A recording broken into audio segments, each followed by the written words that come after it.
Perang antara Israel dan Palestina tak kunjung mereda. Bahkan perang terbaru pecah saat ini kala Hamas menyerang Israel tanggal 7 Oktober dan dibalas negeri Yahudi dengan serangan udara. Perang Israel-Hamas kini pun memasuki hari ke-16.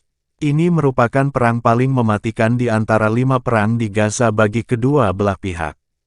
Kementerian Kesehatan Palestina pada Minggu mengatakan jumlah korban tewas di Gaza telah mencapai sedikitnya 4.651 orang sementara 14.254 orang lainnya terluka.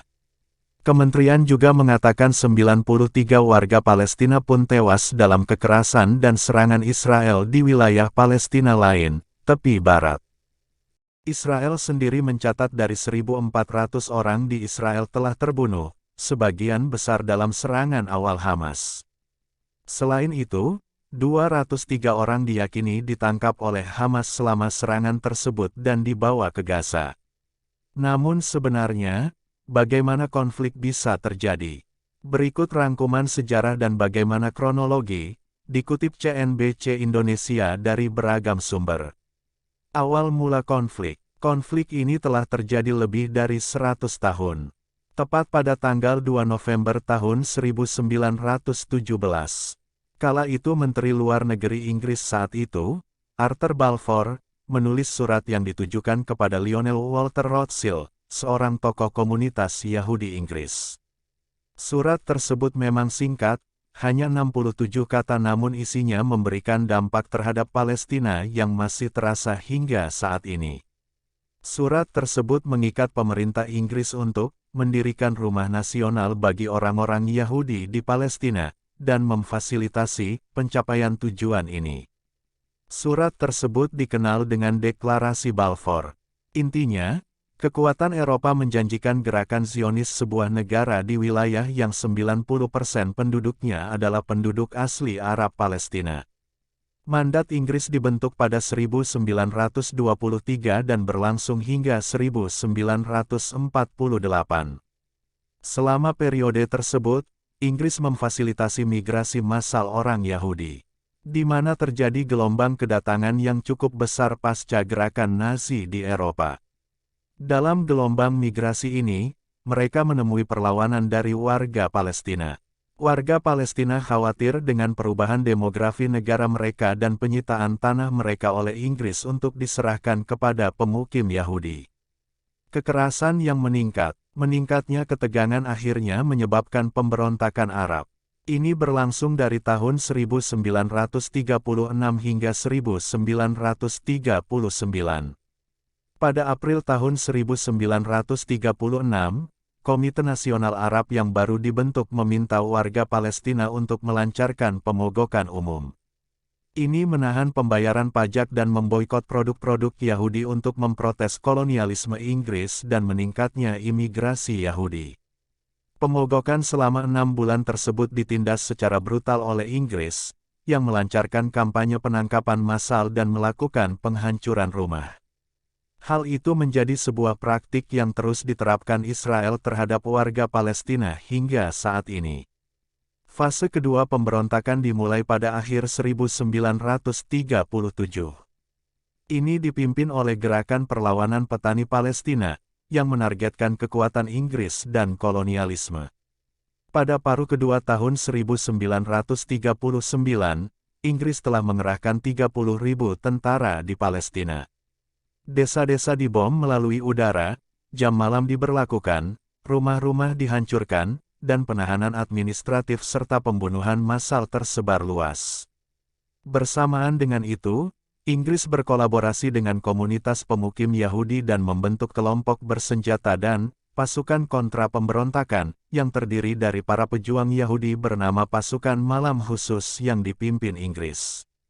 Di dalam Yishuv, komunitas pemukim pranegara, senjata diimpor secara diam-diam dan pabrik senjata didirikan untuk memperluas Haganah, para militer Yahudi yang kemudian menjadi inti tentara Israel.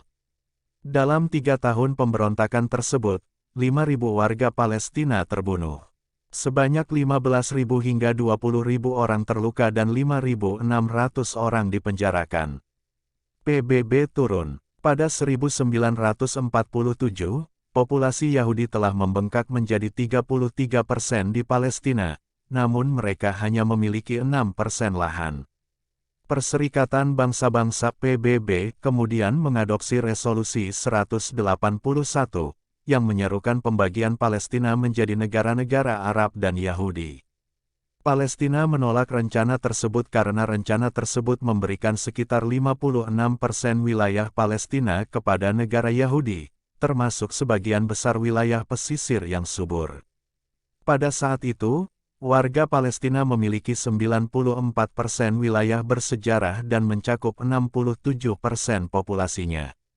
Nakba. Sebelum mandat kekuasaan Inggris berakhir pada tanggal 14 Mei tahun 1948, para militer Israel sudah memulai operasi militer. Ini menghancurkan kota-kota dan desa-desa Palestina guna memperluas perbatasan Israel yang akan lahir. Pada April tahun 1948, lebih dari 100 pria, wanita dan anak-anak Palestina dibunuh di desa Deir Yassin di pinggiran Yerusalem.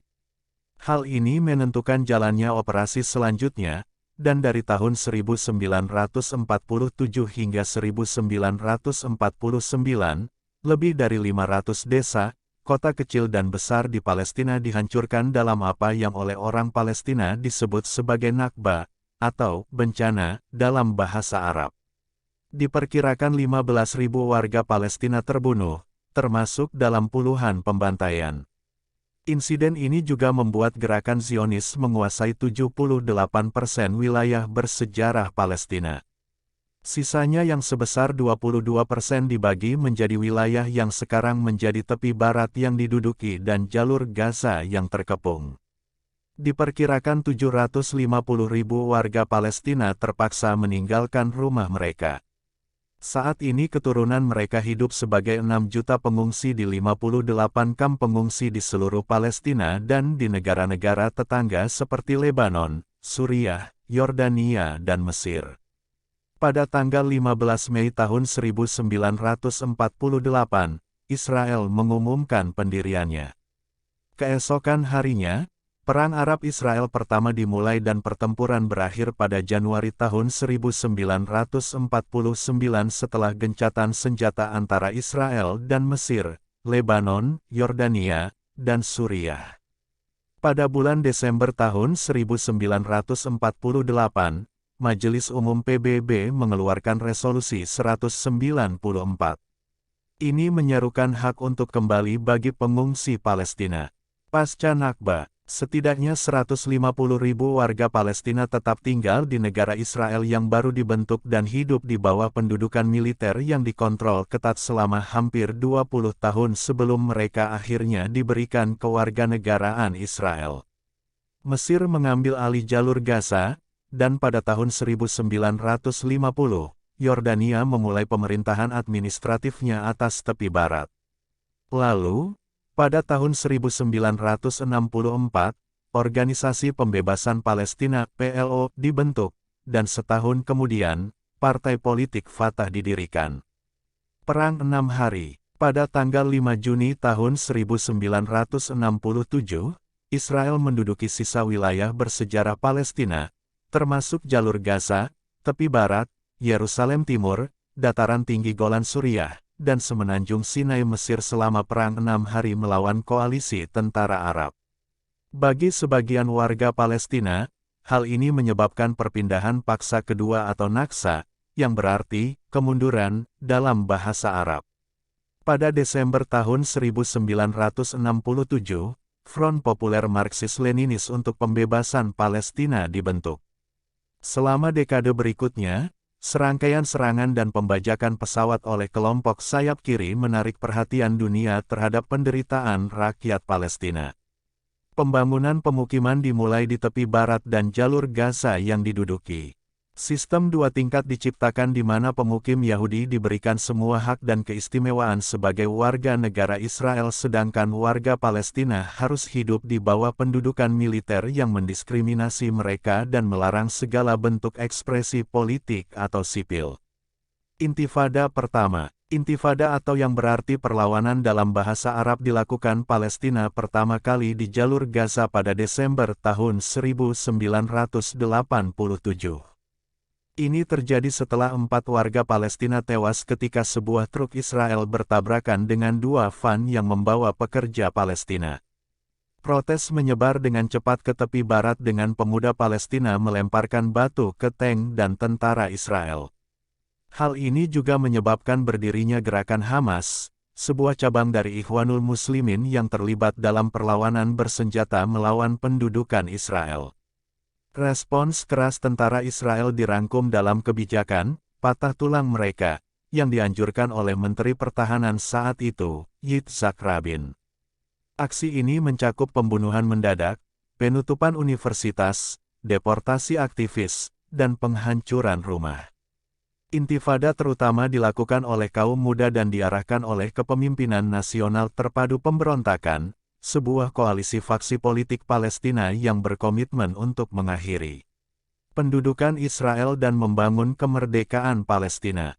Intifada ditandai dengan mobilisasi rakyat, protes massal, pembangkangan sipil, pemogokan yang terorganisir dengan baik, dan kerja sama komunal.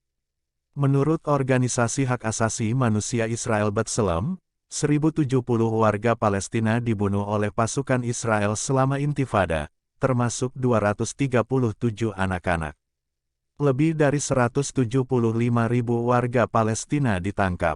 Intifada juga mendorong komunitas internasional untuk mencari solusi atas konflik tersebut.